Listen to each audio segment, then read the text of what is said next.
Alrighty, welcome back. Thanks for stopping by. Today we're going to be doing a liner wash tutorial, and I honestly started this video without having any real direction of what I was going to do.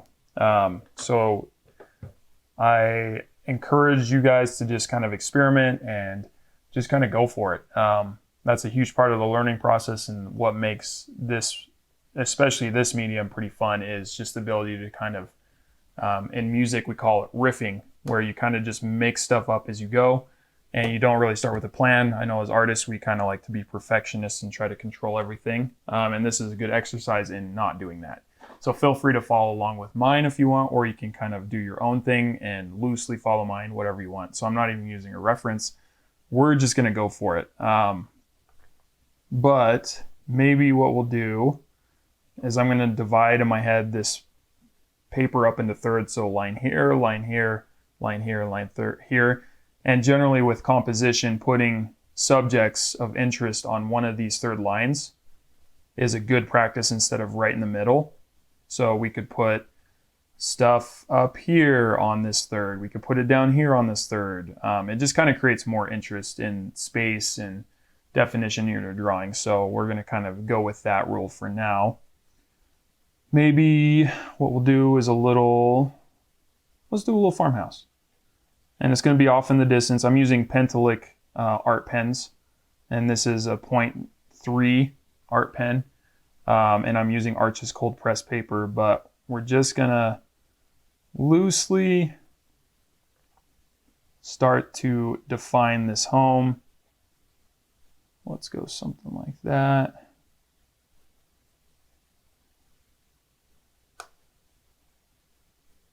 And when you're doing this process, it's important to not be too strict with doing the whole line process. This whole medium, or I guess style, is basically loose and very impressionistic, if that's the right word. I don't know if it is, but it's loose and kind of just relaxed. I think is the best way to describe it. So try not to control every aspect of your stroke or anything like that. So let's see. Maybe we want to add a little roof to it. Yeah, something like that. That'll look real nice.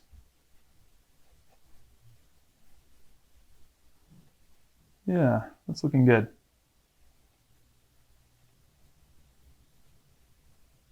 And I want my lines to be, like I was saying earlier, loose, but also you don't want them to be just completely wild. You don't want them to look like scribbles, at least for me. That's not what I'm going for.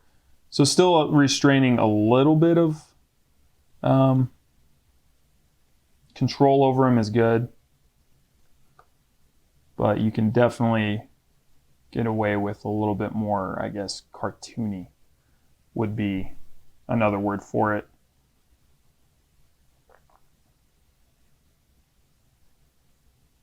This is definitely the most fun style of art that I like doing. I do also pet portraits on the side, like realistic pet portraits, which is a completely different world compared to these, and they can get like way in depth and they're fun, but definitely like on the more tricky side of art. This is such a fun medium because it doesn't require that perfectionism. It's like doing commission portraits does, where I have to like achieve realism and be very detailed with what I'm doing. And yeah, this is a lot more relaxed style and takes a lot less time. At least it should, in my opinion. If it's taking you hours to do this, maybe just learn to let go a little bit. And like I said, I'm not planning any of this stuff out. I'm just kind of going for it. Had no reference photo, anything like that. So I'm kind of just going based off of whatever I want, which has turned out to be okay so far. And we'll add in one of those. Let's do This house needs some power, so maybe we'll add a little thing right there and do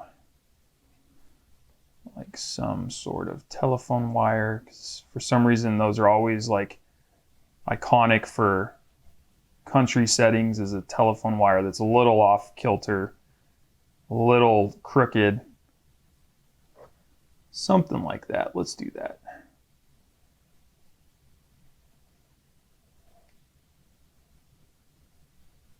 Yeah, that's looking good. Maybe some little brush here.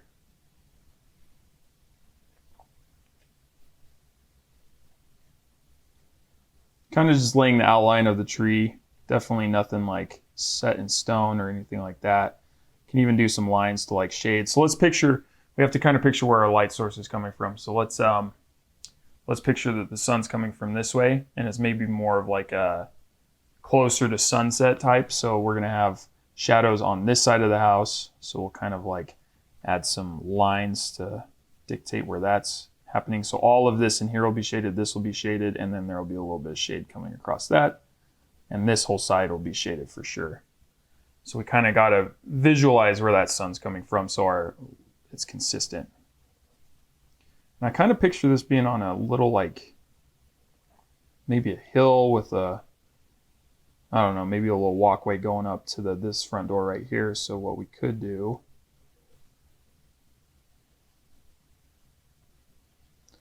something like that. And we'll start our walkway like that, coming off.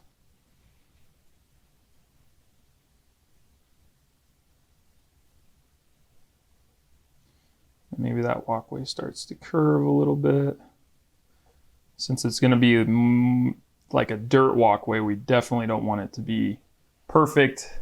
We want it to be kind of more a little jaggedy, if that's the right word for it.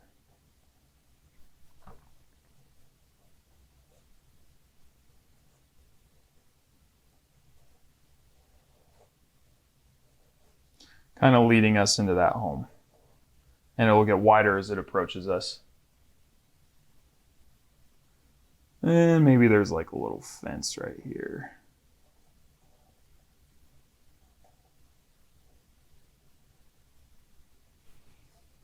We'll put all of our posts in, and once again, as they go further away, they're kind of following that path, but they get smaller and smaller and smaller.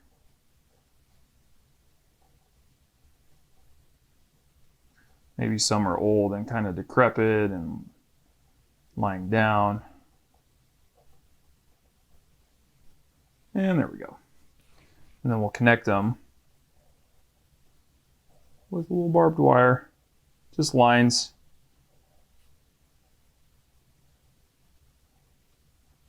Once again, those lines are getting smaller as they get away. Yeah, it's looking good.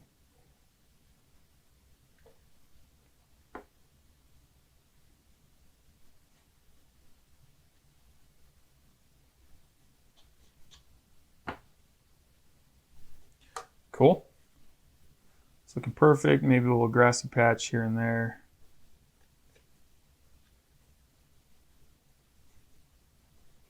Little lines.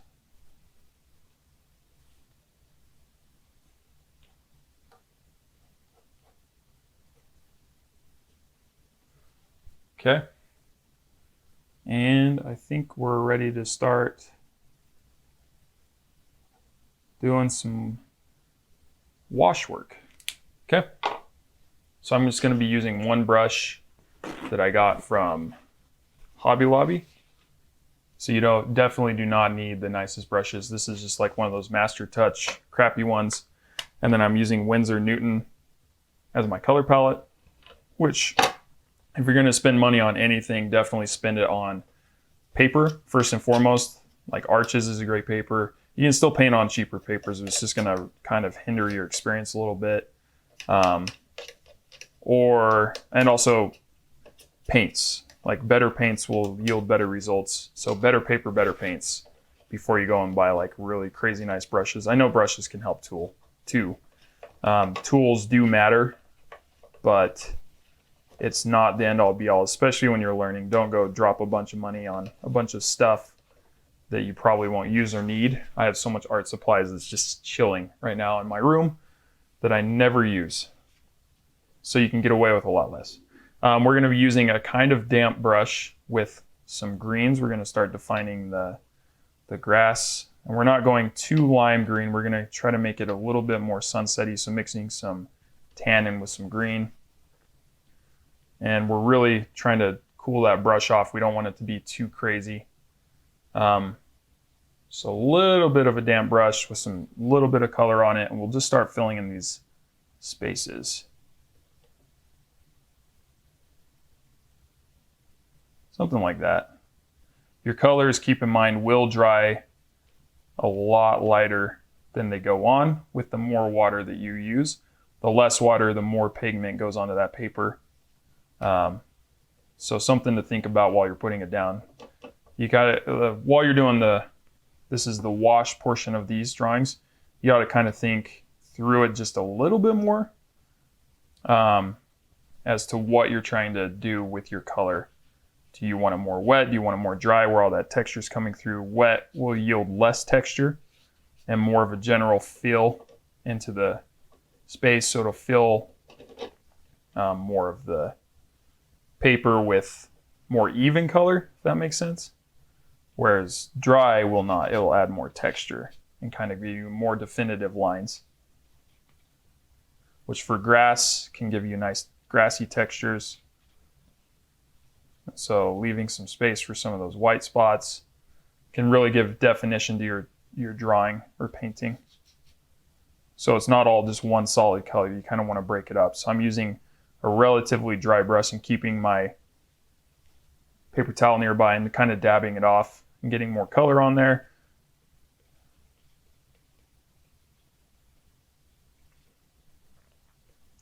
Trying to keep my brush strokes going relatively the same direction. If you're doing a bunch of different brush strokes, it can really get kind of messy. So trying to keep a consistency in your brush strokes can help bring cohesion, especially when you're doing a lot of work. So I'm kind of working left to right in a diagonal line because this is more of a downhill, so your brush strokes can kind of help give the illusion of sloped hills and stuff like that. But if I were going like this way with it, it might not. It'll give less of the illusion.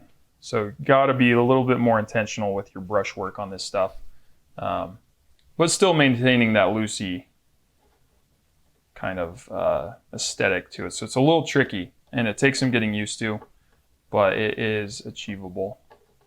So we're going to work on that dirt path once again. And we're not trying to just always color in the lines. We're trying to definitely give it more of a loose, impressionistic style. But definitely more texture on this since this is dirt. And see, it's okay if you go outside the lines like I just did. It can actually look really cool if you do. Kind of going back to when you were a little kid and was coloring it. I always colored at church, so I never paid attention. But coloring in and outside of the lines and just being kind of going back to those roots of you don't have to be perfect with your drawings.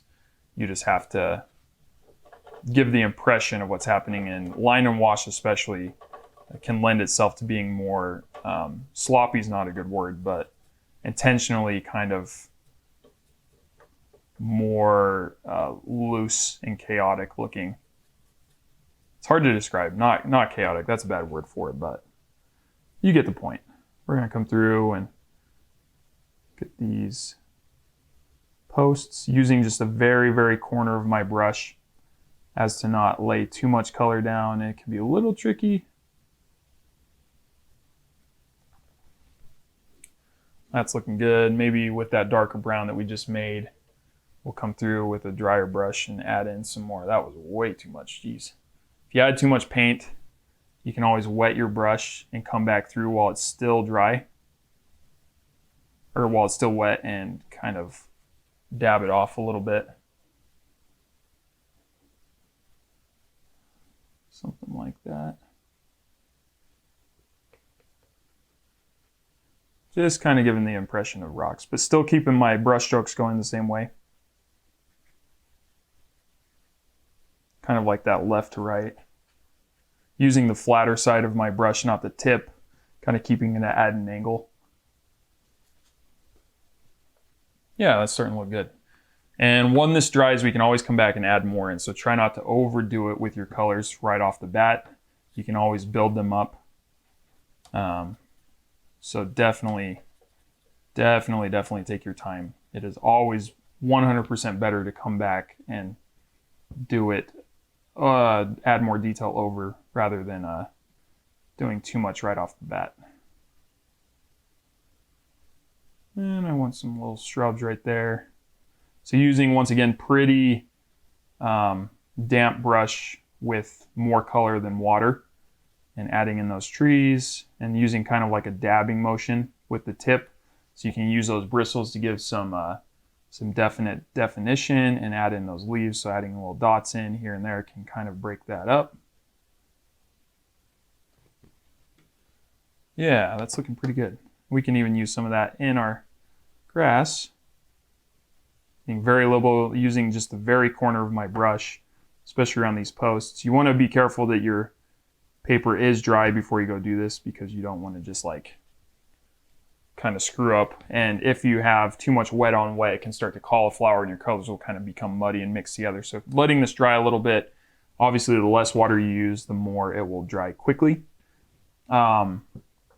So now we're going to picture our sun is coming from this way. So we got to kind of decide, okay, these little poles are going to cast shadows off the back going kind of to the left of our paper, but they're on grass. So the shadows are going to be kind of like this purplish, bluish green, and adding just a little bit of blue into your color for shadows can really help make it look like a shadow. So we're just going to use the edge of our brush and just coming off of those, something like that. Yeah, it's looking pretty good. And we can even do some of that in this grassy area up here, because there's little ridges here, so we're going to add in some more of this.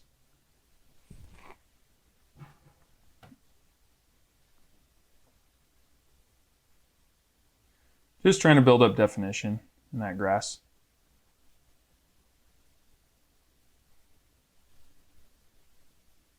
I'll always kind of dab off my water onto my paper towel as I'm working.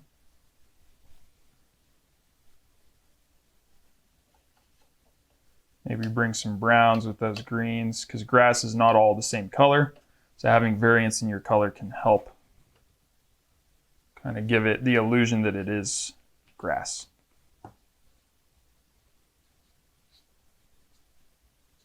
Once again, working with a pretty dry brush that has more color on it than anything. Yeah, that's looking good. Okay, now for the house. Actually, no, let's do the sky first, because we don't want to work on our house while the sky's still wet, or vice versa, because that can kind of blend your colors together where you'll get this kind of bleeding in, which can look nice, but for this instance, I don't want that to happen. So we're going to work on the sky first. We're going to use blue, obviously. My palette's getting a little dirty, but that's okay.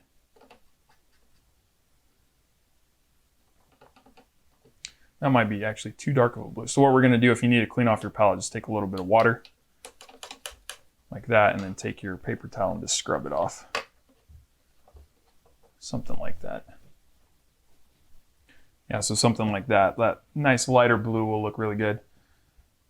And we're going to start filling in. You want to leave some white spaces for clouds. And maybe for this, we'll use a little bit more water than we were using for the grass, because the sky is a little bit more flowy and less textured.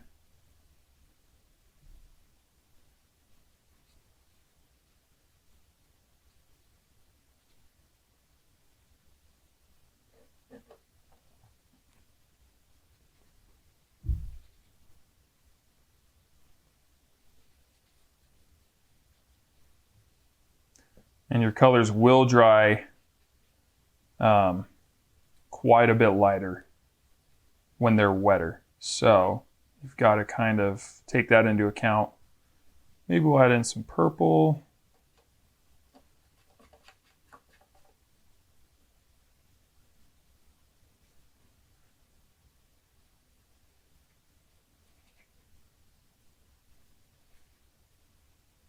And as they approach your horizon line, they will get lighter.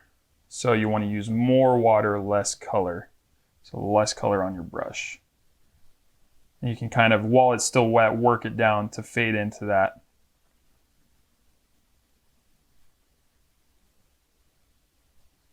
And I don't like how white that one was, so I'm just going to bring some color back into it, or some water back into it while it's still wet, working these around.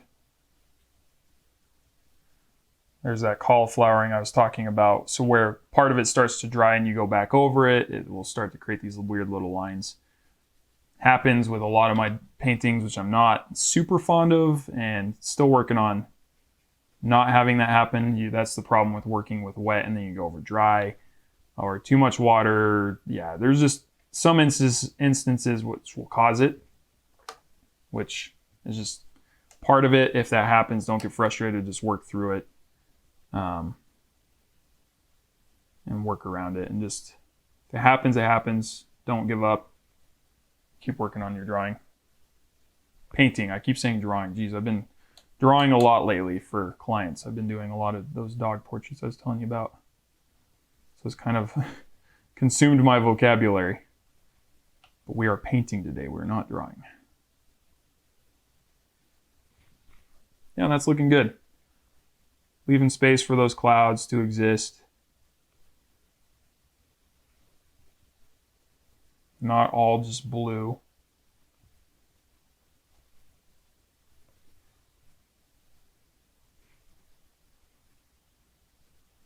Trying to avoid that cauliflower.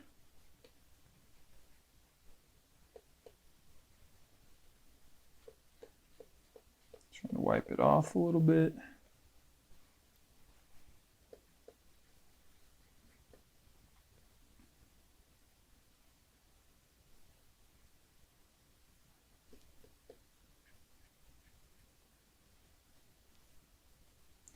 And these paints are more forgiving when they're wet. When it's dry, you're kind of stuck with what you get. You can always add more on top of it, but it's not a guarantee that you're going to be able to fix errors or anything like that. So you got to kind of work while it's still wet if you want to get the best results. And you can kind of reverse sometimes. It's not guaranteed, but you sometimes reverse things that you're not happy with, like cauliflower or whatever. Cool. Now we'll touch it, see how dry that is. I don't think we're gonna get much bleeding over that house because it's not too wet. Like, we didn't leave puddles of water on there. There might be a little bit because it's damp, but I bet we can start working on that home. Trying to just fade in some of these harsh lines I left on the sky.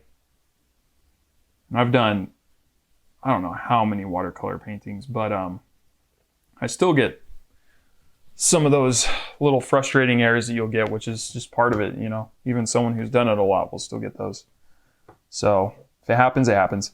Okay, we're gonna start with maybe more of like a brownish roof, brownish red roof. A little nice country bumpkin home. Let's see. Once again, using more color than water. We don't want this bleeding into everything. And we can lay down base colors and come back over. So that was like a brown mixed with a little red. And we'll go something like that. That's looking pretty good. And we'll come back and do that pole with some nice dark brown.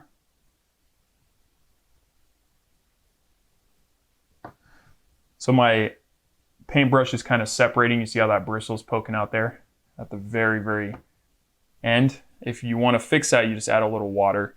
It'll kind of reset your brush a little bit, especially if it's super, super dry. So if you need to go more fine detail, make sure those bristles are reset just by wetting them down, and then you can go back and work again. Makes it a little easier so your bristles are more controlled instead of just like spread out and random and putting paint wherever they want. Okay, now we're going to add in some shadows on this. So we got to picture our light coming from here. So we're going to add shadows, and once again using like a bluish purple. can really help sell that illusion. So mixing blue with a little bit of red. And we got a picture of the lights coming from this side, so this little portion will be shaded. And right there from the roof.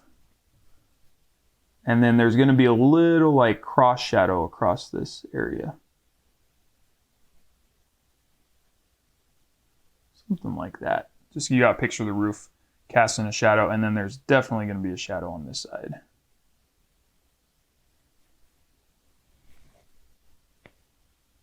Which we want to kind of fade it. We don't want it to be super, super intense, so we can use a little bit more of a wet brush, kind of ease those colors up a little bit. You know, I don't really like how purple that turned out. So what we're going to do is just wet our brush, make sure there's not a lot of color on it, and we're going to actually come through and try to reverse that with a bunch of water and dabbing our paper towel into it. And that is what I mean by we can reverse a lot of what we just did, which is really, really good.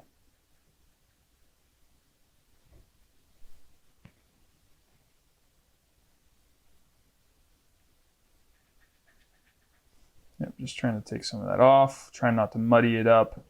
Just wetting my brush with just water and then trying to pull up a lot of that color that we just put down.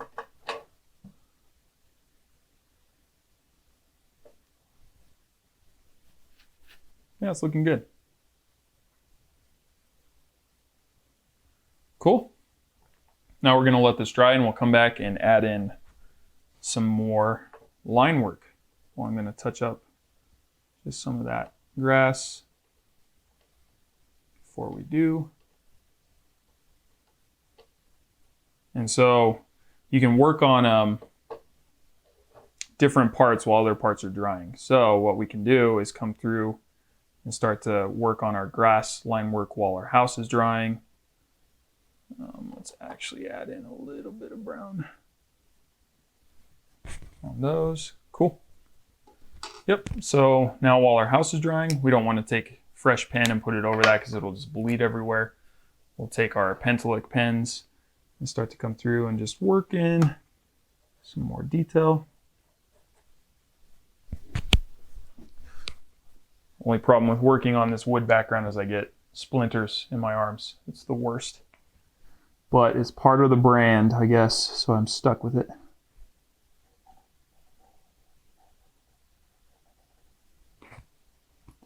Yep, and just kind of like defining these shadows on these poles.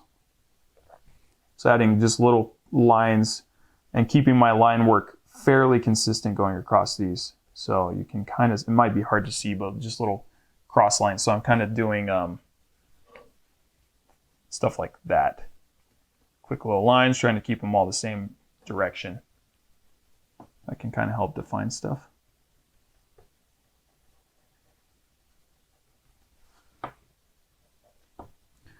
And then we can also come through and add some of those on the pathway. Trying to keep them consistent. The moment you start changing up your lines, it gets pretty confusing and just isn't very consistent. Same thing with these dark spots. I'm going to come through and kind of define them, give them just a little bit. I'm not trying to like fill them in and make big blocks of lines. Just trying to keep the lines more impressionistic, like they exist there, but they're not. You're not trying to take something and like make a definite shape out of it. You're trying to just give it little detail lines that kind of sell the illusion that this is a dirt road with some gravel on it, but you don't need to go through and actually define every rock. And the more broken up those lines are, within reason, you don't want to overwork it. You can really add in some detail. You know what? I actually might zoom in so you guys can see this a little easier. That focused. So you can kind of see all these little details right here that I've been working on.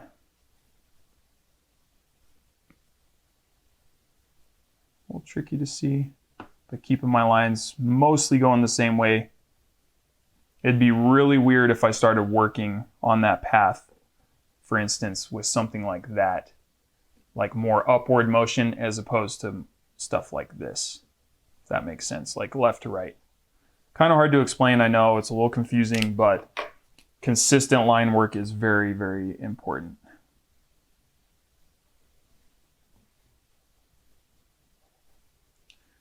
Start defining some of that grass, little tufts of grass poking up.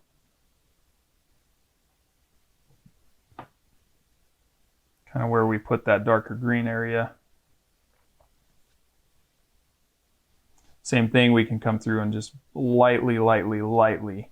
I'm not completing any of these shapes, I'm just adding little accent lines in. But still working that left-right, almost flat motion as opposed to up and down is super, super crucial. I cannot stress that enough. The moment you break your line continuity, the moment your drawing starts to become more and more messy, except for grass tufts. When you're adding in specific details that are supposed to stand out and go up straight like grass, that's totally fine. But when it's on the ground, trying to be consistent, keep it all within the same realm. And different line thicknesses too can also help mix things up. If all of your lines are the same thickness, it kind of starts to look flat and lifeless and less dimensional. We can come back through and add some more detail in these trees. Once again, not completing those. I personally like it where it's not a full completed line all the way around. That's just me maybe, but it's part of this style in my opinion.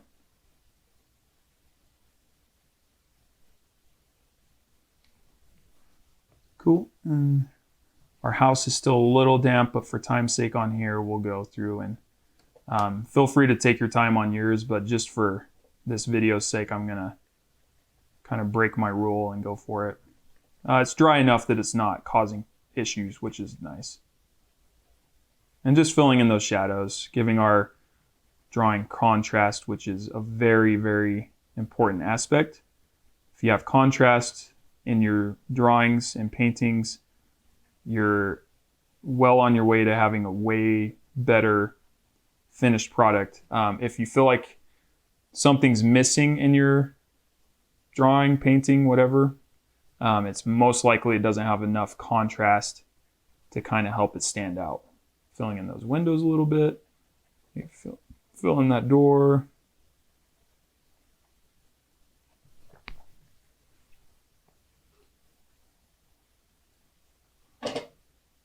And I rarely ever add detail to the skies. Sometimes I will, but oftentimes I won't, just because I don't think it needs lines.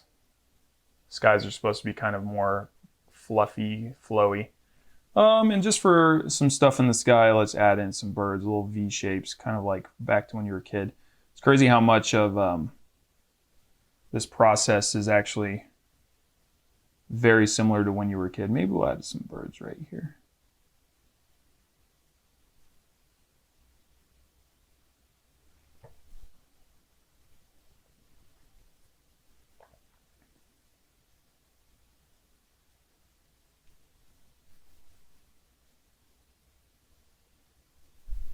Cool. And I think we'll call that done. So let's pull off the paint, or the, jeez, the paper. Oh my gosh, the tape, jeez. Aaron's losing his freaking mind. It's too early in the morning. I always paint in the mornings, by the way. So like, go to the gym at 5 and then come home and paint. But that is the finished product. Thank you guys so much for joining me, and please, please, please share your work with me on Instagram. I love, love, love seeing all the stuff you guys have done and all the things you followed along with. That just gives me more of a motivation to know that people are actually using this and getting practical use out of it. So thank you guys so much. See you next time.